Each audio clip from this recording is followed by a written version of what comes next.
Right. Well, it's very consistent with what obviously we heard yesterday at the press conference, also reading the monetary policy report itself from the Bank of England.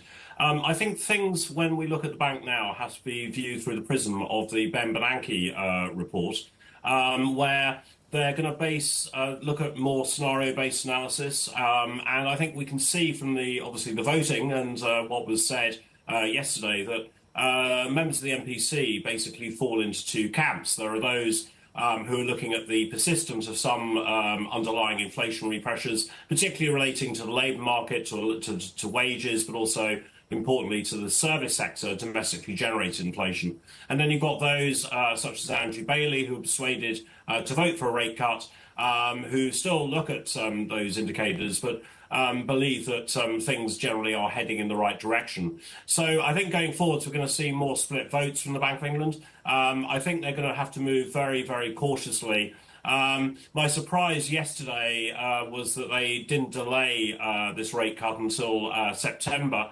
but they moved this month in August. I think the key thing now is what they announced for quantitative tightening in September at the September meeting.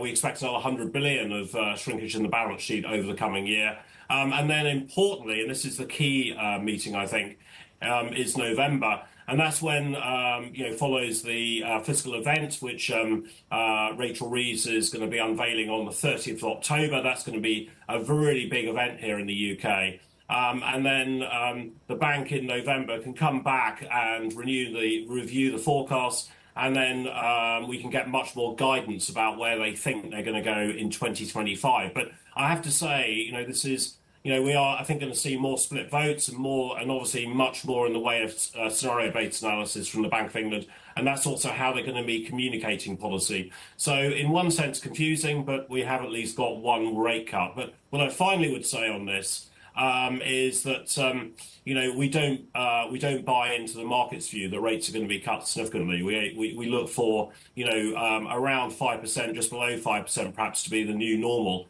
for the UK going forwards. We got a cut from the BOE. We had the Fed stand pat. Do you think that the Fed is taking notes? Could the rate cut that we saw this week from England influence the Fed?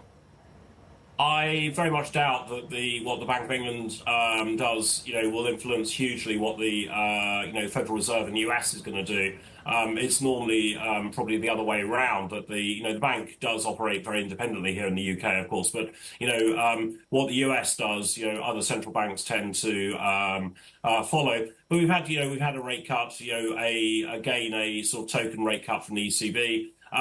The US is, as an economy, has been outperforming, and I think, like the UK in a way, you've got this surprise that the underlying economy is actually quite strong. I think we are going to see some of these economies outperforming, and that should also get much more priced into markets, particularly equity markets, probably.